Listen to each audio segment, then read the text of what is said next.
BJP कितनी तैयार है आखिर कांग्रेस से मुकाबला करने के लिए? हमारे साथ बात करने के लिए रमन सिंह जी हैं, जो जिनसे पहले बातचीत हो रही थी कि कांग्रेस कहीं टिकती नहीं है। दोनों का गवर्नेंस अगर देखा जाए, एनडीए का और यूपीए का, तो आप कहते हैं वो कहीं टिकते नहीं है। लेकिन आपके सामने चुनौती बहुत ज्यादा है। 2004 में हारे, 2009 में हारे, और जो आपका संगठन है वो हर तरफ नहीं है। सहयोगी भी जा रहे हैं, इस पर चर्चा हमने की है। लेकिन जिस तरह की राजनीति है, आप बिल्कुल कांग्रेस को घेर सकते हैं, जिस तरह की राजनीति आजकल चल रही है उसमें आपके नेता ने भी कहा, लाल कृष्ण आडवाणी जो सबसे बड़े नेता हैं, कि एनडीए को एनडीए प्लस बनाना होगा, इंक्लूसिव पॉलिटिक्स करनी होगी। क्या इस देश की जरूरत है इंक्लूसिव पॉलिटिक्स? सबको साथ लेकर चलने की राजनीति होनी चाहिए, आप मानते हैं ऐसा? जिसे पिछली बार आपने देखा होगा, कॉमन मिनिमम प्रोग्राम एक बना है और उस प्रोग्राम के साथ साथ सब जुड़ गए हैं।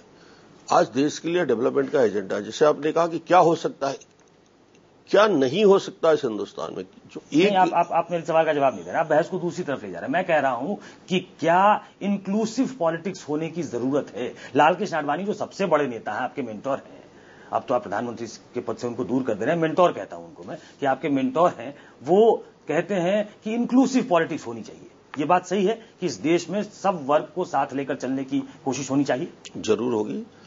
राजनीति में किसी एक वर्ग एक समाज से राजनीति नहीं होती, और राजनीति हिंदुस्तान के अब तो 29 राज्य बन गए हैं। इन राज्यों के अलग अलग भाषा, अलग अलग बोली, अलग अलग विचार, इन सब लोगों को अलग अलग धर्म, सबके समन्वय के साथ ही राजनीति चलेगी। किसी एक धर्म एक विचार से नहीं चलेगी। और आपको टोपी भी पहननी पड़ेगी ना। अगर कोई आपको टोपी पहनाता है, हम सब कोई मौलाना, तो टोपी भी पहनना पड़ेगा, तो मानेंगे आप? सबको गले लगा के, हिंदुस्तान के सभी लोगों को जोड़ के साथ लेके इस राजनीतिक यात्रा में भारतीय जनता पार्टी ने किसी को अस्पृश्य नहीं कहा है। मगर इसी से जुड़ा हुआ सवाल रहा हूं कि आपको ये टोपी कोई मौलाना अगर पहनाए तो वो भी पहनना पड़ेगा, तिलक भी लगाना पड़ेगा। ये जरूरी है, वक्त की जरूरत है ना। इस देश में सबको साथ लेना है, सबको गले लगाना है, उसमें काहे की दिक्कत है? लेकिन ऐसा कई बार होते हुए नहीं दिखता है ना। कोई अगर आपको टोपी पहनाए, आप टोपी पहनने से मना करते हो। भारतीय जनता सबको दिल तो बड़ा करना पड़ेगा ना रमन सिंह जी। भारतीय जनता पार्टी में एक बड़ी पार्टी है, बड़ा ऑर्गेनाइजेशन है, अलग अलग राज्यों में अलग अलग भूमिका के लोग हैं। हम सब काम करते हैं, सब साथ मिलते हैं, सबको लेके चलते हैं, कोई टकराव की स्थिति नहीं है। मेरे सवाल का जवाब नहीं दे रहा है, इसलिए आप पे इस तरह का कोई आरोप नहीं है कि आप इंक्लूसिव पॉलिटिक्स नहीं करते। बीजेपी के अंदर, बीजेपी के अंदर जिसको आप सबसे बड़ा नेता बनाकर आगे बढ़ा रहे हैं, उनको अगर मतलब सामने अगर कोई मौलाना अगर टोपी पहना है तो टोपी पहनने में गुरेज नहीं होनी चाहिए, ये तो कहेंगे आप। ये तो राय देने वाली बात है। तिलक और टोपी में किसी को कोई परहेज नहीं, पहनना चाहिए। क्या दिक्कत है? क्या दिक्कत है?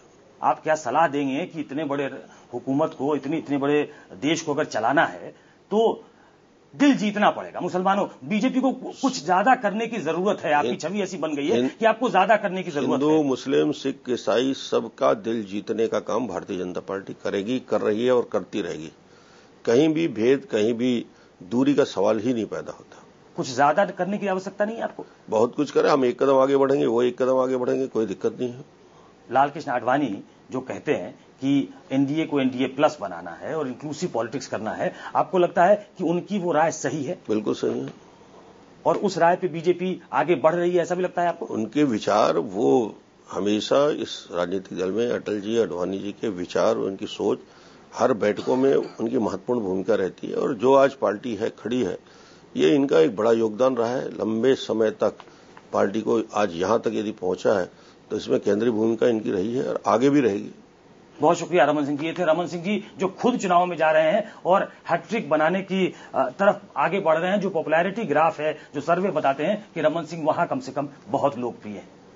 फिर होगी किसी और शख्सियत से मुलाकात। शुक्रिया, नमस्कार।